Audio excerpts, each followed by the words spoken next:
Want to get these episodes early? Head over to anchor.fm/Campfire Ashes or wherever you find your podcast to be able to check this out early before it hits YouTube.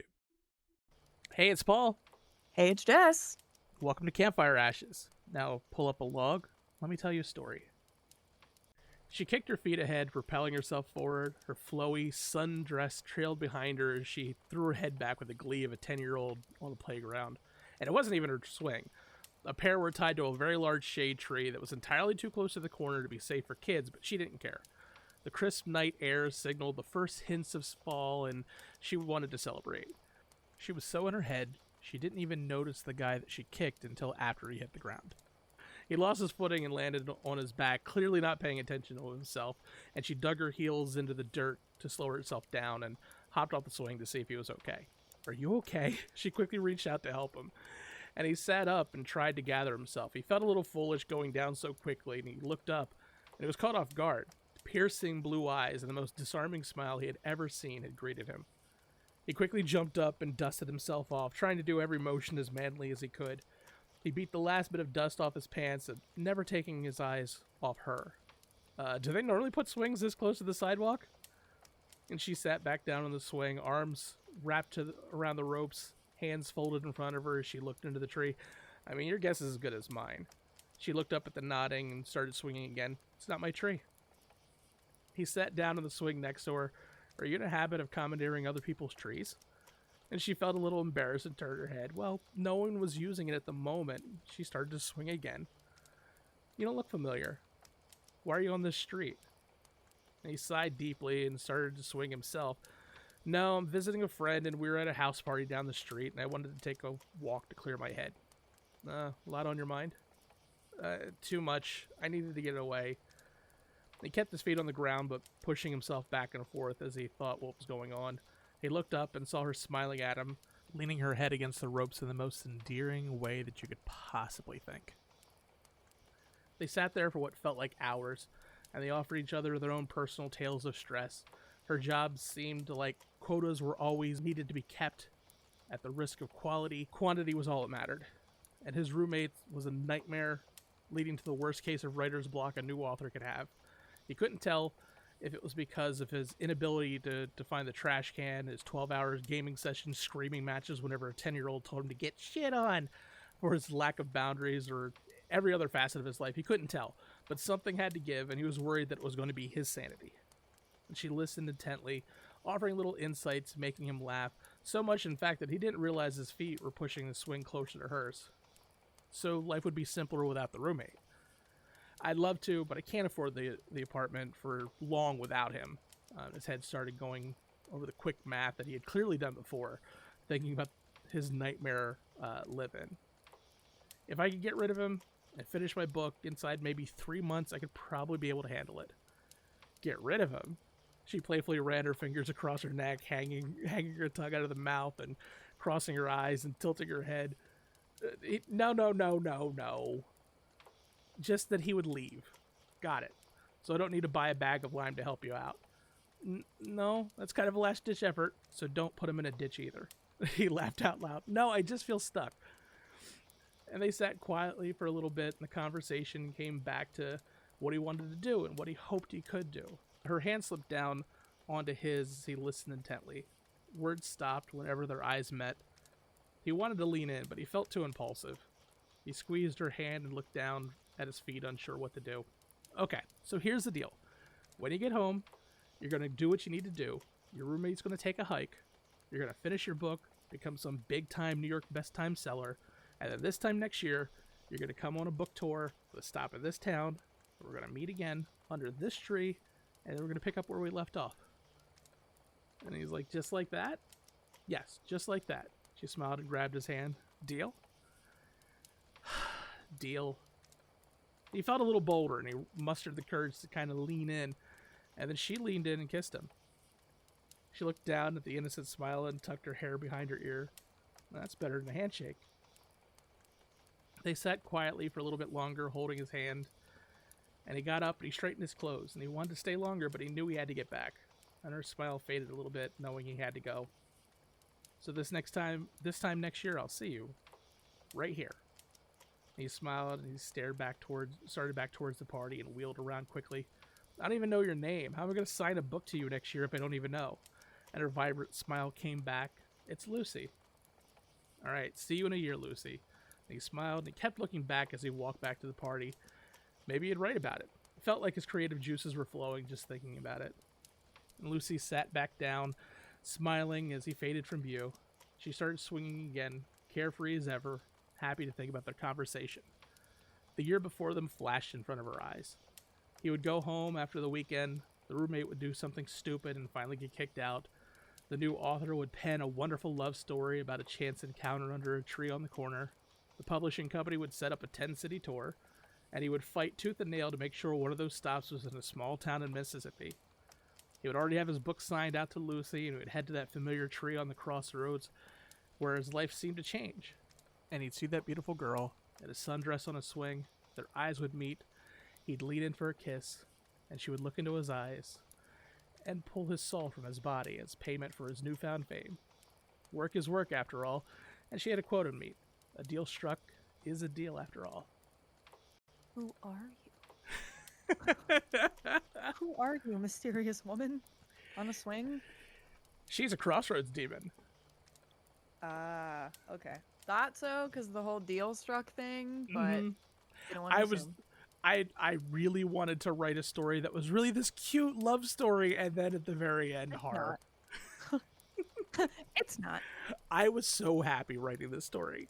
Yo, the entire time I was like, this is cute. Where's the horror? This is cute. This is cute. And then I was like, oh my god, the roommate's gonna die. Like, we'll see it. And we didn't see it. No, it's just he didn't say die. She was and it's cute because like you think it's just banter, but no, she's literally laying down the rules of what's going on. Like, here's the lay of the land. So, this is a Crossroads Demon.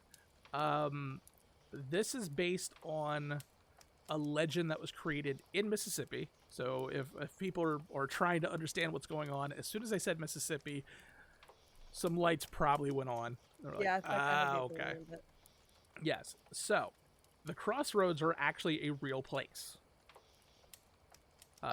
It's DeSoto Ave and North State Street in a town called Clarksdale, Mississippi. You can actually see like a big sign if you go to this place. There's literally like a big thing for this landmark. Some people will argue it's Rosedale. Some people will argue it's Clarksdale. But back in the 20s and 30s, this was basically like dirt road kind of stuff. Like there just really wasn't a ton of things going on. So when you think of the original like thought process of Crossroads, it's typically like dirt roads and stuff like that.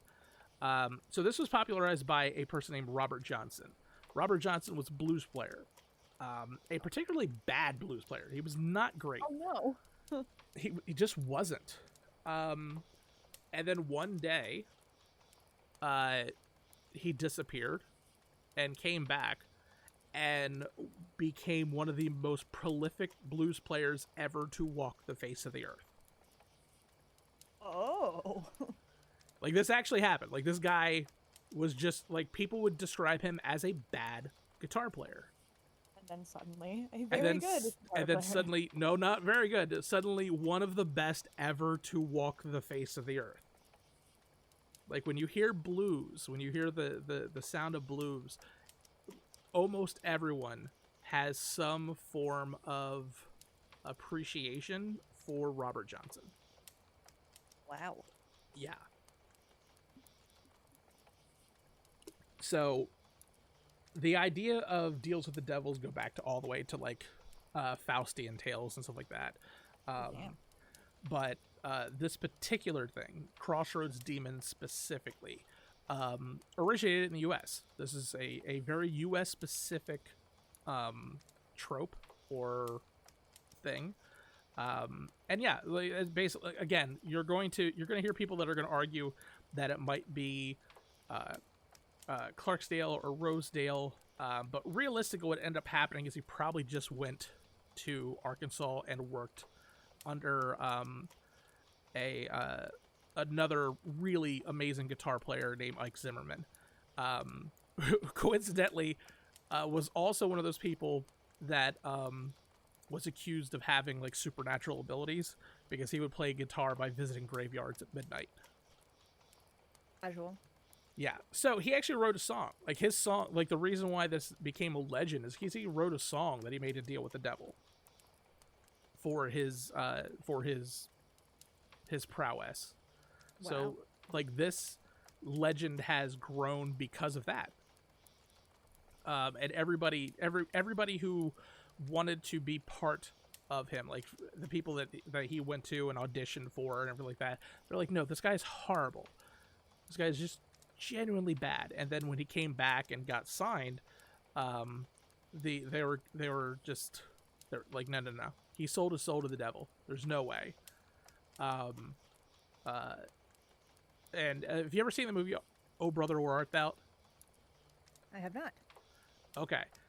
In that movie, there is a specific character that basically represents Robert Johnson, and he walks along with the three guys, and there's like a specific thing. It was just like, I have it on record that man has sold his soul to the devil. So yeah, so like in the 20s and 30s, like there's just scapegoating everyone. This is like at the start or pretty far into the Reefer Madness. So like there's a long line of scapegoating that happens in this kind of stuff. So like the idea that blues is the devil's music, it all kind of originates from this. I didn't know that. Yeah, so when Elvis had his blues and it was just like, oh, it's the devil, it's kind of because the bluesy sound was attributed to someone selling their soul to Satan. Which is wild to me because I don't get that when I listen to blues music at all. But well, I mean, it's origin, but it's a thing that just didn't, like, it kind of sprung up out of nowhere.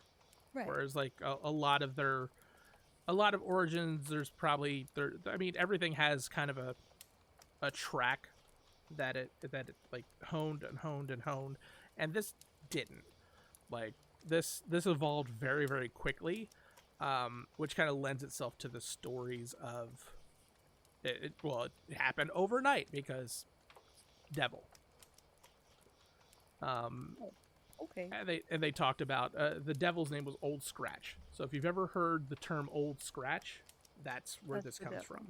Yes, that's the devil. But why is it immediately like, oh, this happened overnight, it must have been the devil, and not like, oh, this happened overnight, it was a blessing, you know? Well, it's why because does it immediately go to the devil? Because he's the one that said it. Well, that's fair. Like like one of his big songs, big songs, like is called the devil. Yeah. Yeah. Like his song called the Crossroads Blues talks about it. I see. Mm-hmm. It's like it must have been that old evil spirit so deep down in the ground you may bury my body next to the highway side. So it's basically, he talked about like, this is where he got it, and when he dies, this is where you need to put me. Well, shit. Yeah. But yeah, this is the one. The Crossroad Blues is the song that kind of contributes largely to that idea. So like when you hear the idea of Crossroads and the Crossroads Demon, everything kind of comes to this story. And you watch Supernatural. Of course. Yes. So the idea of the Crossroads Demons, like, the show was actually really nice about that kind of thing too. Like, so whenever they were summoning Crossroads Demons towards the beginning, they were driving down to Mississippi to do that. So like, it was always that same location. Cue Carry On My Wayward Soldier. My Wayward Soldier son. Oh my God. Kansas would be. I didn't hear that. Kansas would be so sad I'm gonna pretend I didn't even hear. I know. I'm sorry. It's okay. I stumble over words. It's not the. It's like, why are I you doing know a that you knew podcast? what you meant. Yeah. You knew what you meant. But yeah. So again, yeah. This is an actual place. You can visit this place. It's at the intersection of Highway 41 and 61 in Clarksdale. So these are state highways. I don't know why anyone's willingly going to Mississippi, but I mean, they're not great at camping at the moment, so like I can understand women not wanting to go to Mississippi.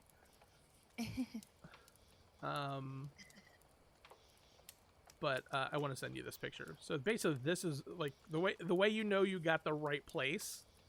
You can't miss it. You can send that on Discord. You really can't miss it. yeah, that's pretty obvious. They want it known. Mm-hmm. But yeah, I mean, the folklore behind Crossroads themselves is something that goes back to all the way to Greek mythology. Oh. Crossroads tend to be a location between worlds, or like where worlds meet each other. So the idea of making a deal with the devil is easier there because those worlds are already butting up against each other. Okay.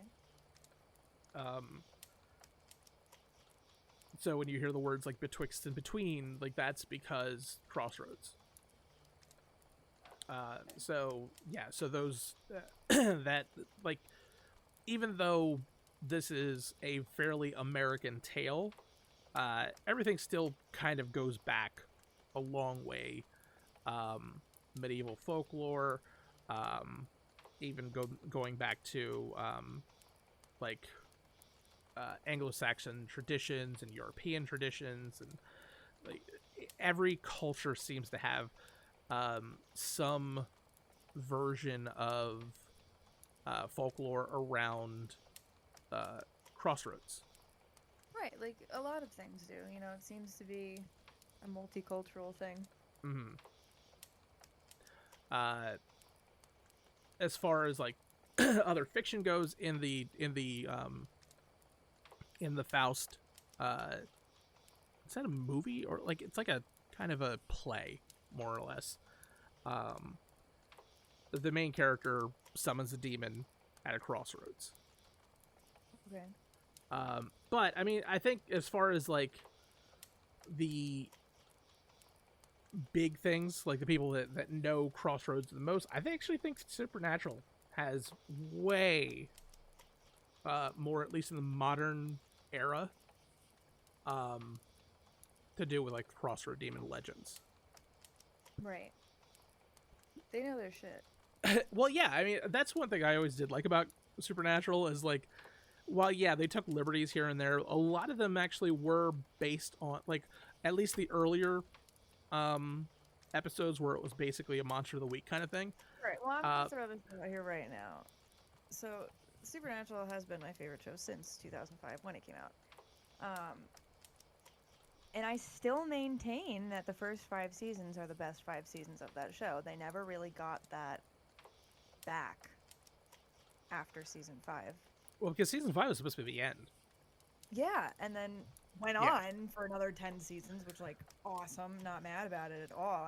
It's fantastic, but yeah, it's just I love this show. I love this show, but I would have been okay if it was those 5 seasons. You know, I still need to. That's where the money is. You know. I still need to finish it. I haven't finished the last season yet. It's one of those things where I was just like, I don't want to watch it because then it's real. Then the ending's real. I know. But yeah, I haven't watched it yet.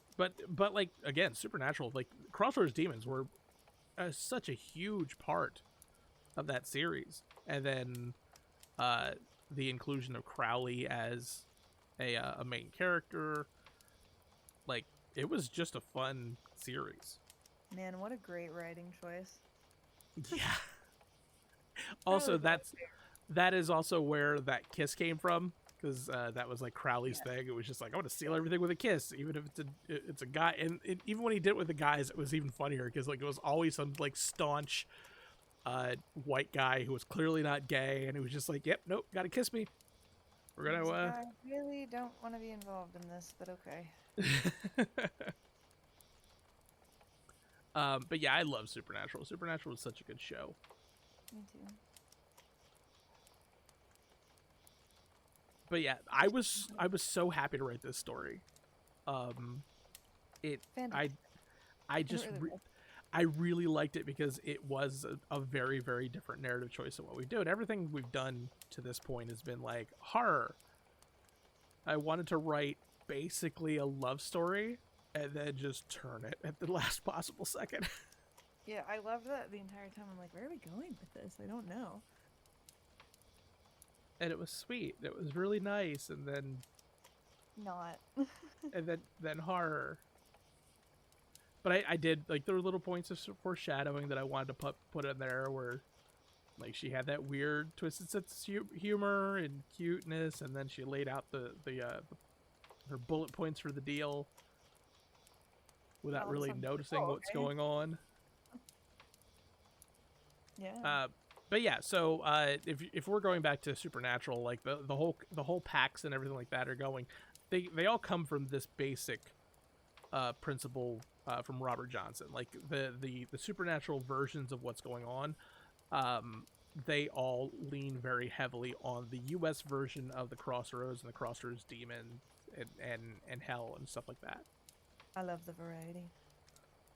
So yeah, the idea, he never really explained how he summoned the demon in his series. He basically he always alluded to it but never did. So as far as lore, I mean, I would put Supernatural as a lore creator also. So like basically if something's done enough, it's going to creep into the lore. So when people think about Crossroads Demons today, they really kind of do go to Supernatural, because that is a series that did kind of build a lot of lore. Like if you talk about yellow-eyed demons and things like that, those really weren't talked about until the show. Yeah, I mean, it's been around since 2005, you know? Yeah. It's not. They had books written about it, you know, there were like books that could have been episodes, but they were supposed to be like in between episodes. It was a big franchise thing, and I admit, like, I'm into all this kind of stuff, but I learned a lot of the things that I know of from Supernatural. Mm-hmm.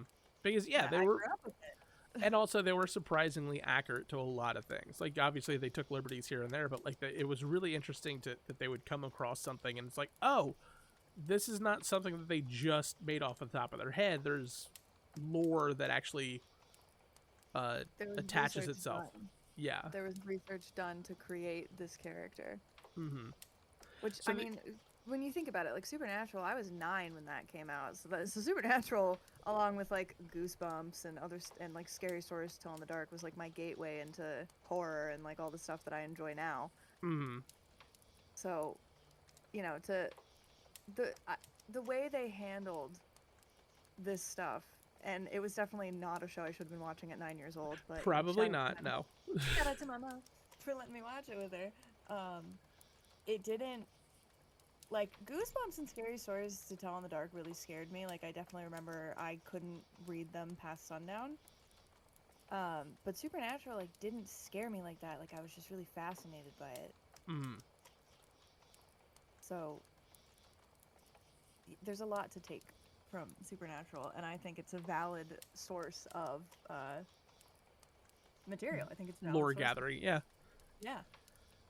So, if you ever wanted to summon a Crossroads Demon, you first need to find a Crossroads, which they're never really clear on what a Crossroad is, because technically every four-corner intersection would be a Crossroads. Also, disclaimer, we're not telling you to do it. Yes, don't do this, especially in any kind of urban area where you would have to, like, mess up the concrete or asphalt. Don't do that. It's expensive. But if you were to find a dirt road Crossroads, which is interesting that, like, Sam and Dean always just like, yeah, look, There's a dirt road. Like, no, that doesn't exist all the time. I don't know. I've never been to Mississippi, so like there's a possibility that there are many more dirt roads down there. Valid. I've never been there. I've never been to Kansas. You know. Yeah. So basically, you would dig a hole, and I completely lost where I was going. Dig a hole in the center of the crossroads and burying a box containing a picture of the mortal wishing to make the deal. So a picture of yourself, graveyard dirt, and a bone of a black cat. And remember, kids, if you're going to summon a demon, have that black cat bone ethically sourced. Ethically sourced black cat bones. No. Just no. Like I said, disclaimer, we are not telling you to do this. But yeah, and if you do decide to do this and you get arrested, remember your first call is to your lawyer, not your mom. But yeah, the show is very clear about the kiss being the contract sealer, and that was something that was supernatural and not necessarily something that I could find in the lore. Like I've looked in a few places, and that was really creative liberty. Yeah, that was kind of like they're like, this is our addition to the lore, is making sure that everything is sealed with a kiss, and rather than like blood or contract or anything like that.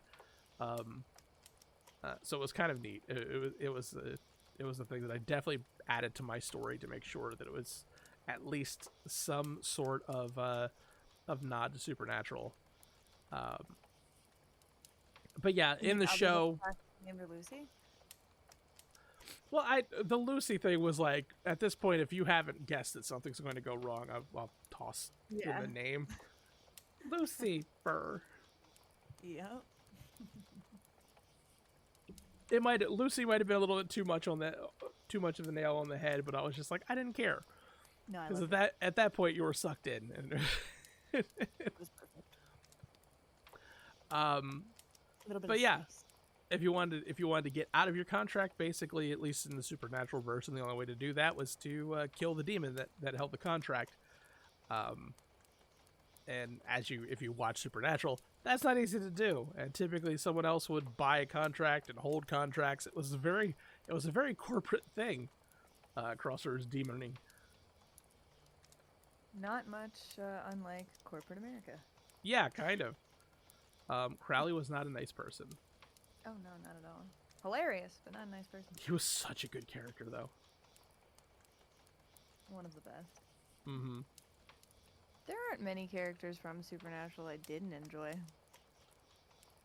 So in season 2, there actually was an episode called Crossroads Blues. So I guess that would probably be the introduction to the Crossroads Demons into the series. What a good episode it was.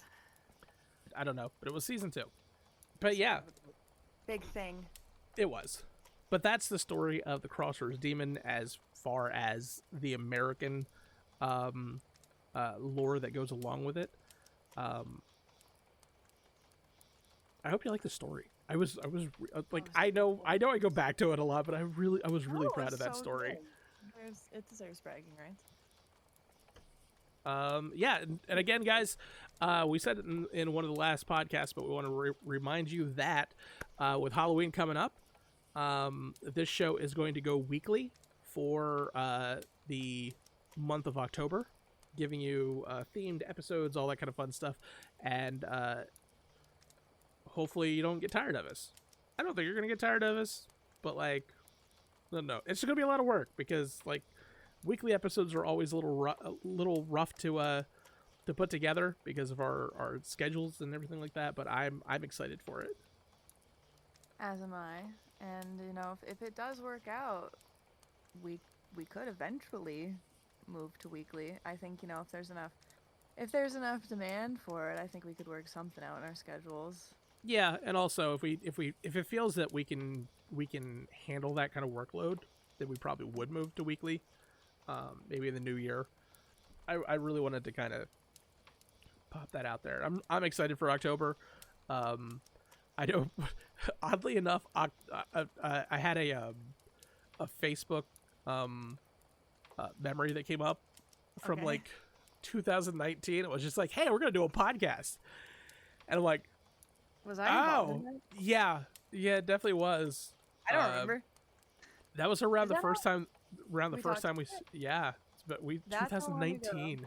Yeah. we started talking about podcasting? And we were planning on launching it around October in Wow. 2019. It's like, oh, That did not happen. better late than never, I guess. Wow. And remember, last one out douses the fire. If you heard something, no, you didn't. If you're here with us next time, it means you made it through the morning.